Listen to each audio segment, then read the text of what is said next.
Rasiklal M Dhariwal English medium school and junior college. विषय हिंदी।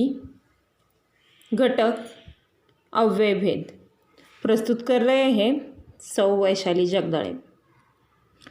अव्यय विकारी शब्द और अविकारी शब्द, इन शब्दों में से अविकारी शब्दों को अव्यय कहा जाता है। जिन शब्दों में लिंग, वचन और कारक के अनुसार परिवर्तन नहीं होता है उन्हें अव्यय कहते हैं। अव्यय के 4 भेद होते हैं: क्रिया विशेषण अव्यय, समुच्चय बोधक अव्यय, संबंध बोधक अव्यय और विस्मयादि बोधक अव्यय। उसमें से पहला है क्रिया विशेषण अव्यय। क्रिया विशेषण अव्यय किसे कहा जाता है? जो शब्द क्रिया के बारे में विशेष जानकारी देता है उसे क्रिया विशेषण अव्यय कहते हैं।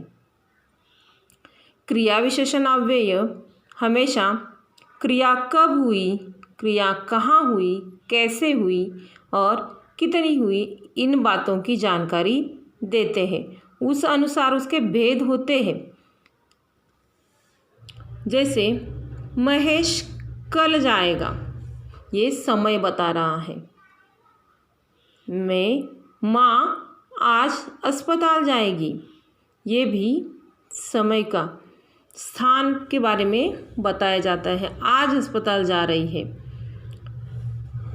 उन्होंने मुझे धीरे धीरे हिलाना शुरू किया। धीरे धीरे ये क्या है? कैसे हिलाना शुरू किया? धीरे धीरे। अध्यापक ने बहुत समझाया, समझाने की क्रिया है और उसके बारे में विशेष जानकारी दी गई है बहुत इस शब्द ने, इसलिए उसे क्या कहेंगे? क्रिया विशेषण अव्यय। दूसरा है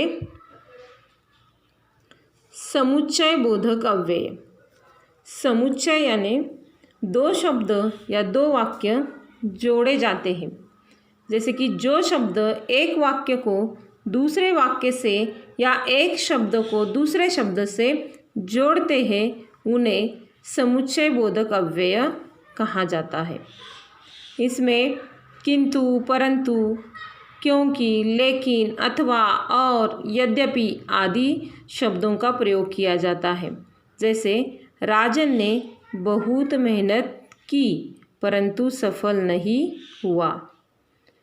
दूसरा वाक्य हम लेते हैं, यह उठा और घर चला गया।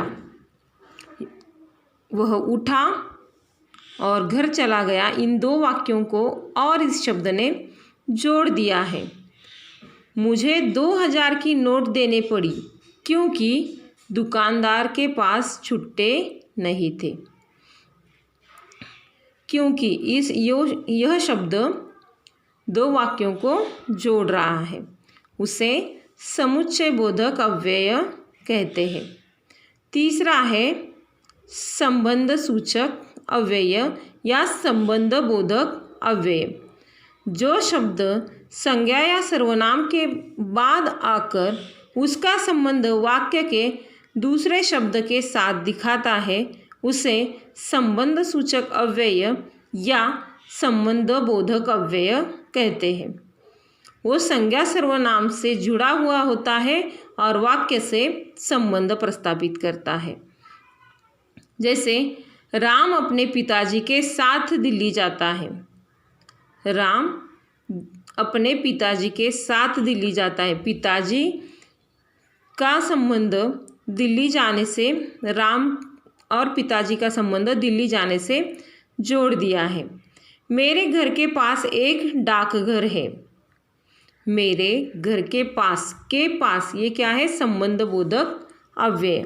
गरीबों के लिए हमारे मन में दया भाव होना चाहिए। गरीबों के लिए, गरीब और बाकी का जो वाक्य है गरीबों के लिए इस अव्यय ने पूरे वाक्य से संबंध दर्शित किया है, इसलिए उन्हें संबंध बोधक अव्यय कहते हैं। इसमें अंतिम अव्यय का प्रकार है विस्मयादि बोधक अव्यय। विस्मयादि बोधक अव्यय, वैसे इस अव्यय का वाक्य से किसी भी पद से कोई संबंध नहीं होता। ये अव्यय सिर्फ वक्ता का आनंद, भय, हर्ष, शोक, तिरस्कार, घृणा आदि भाव को सूचित करता है।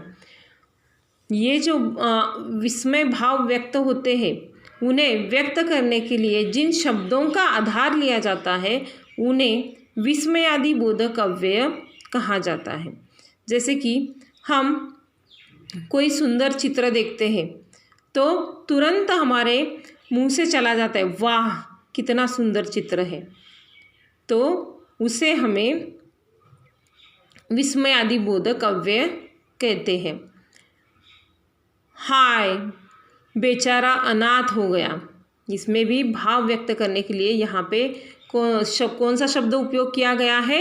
हाय, उसे विस्मयादि बोधक अव्यय कहते हैं। तीसरे वाक्य में दिया है छी कितनी गंदगी है। हाँ, उस गंदगी के बारे में तिरस्कार बताने के लिए ये छी इस शब्द का उपयोग किया है। उसे विस्मयादि बोधक अव्यय कहते हैं और उसमें विस्मय चिन्ह आता ही है।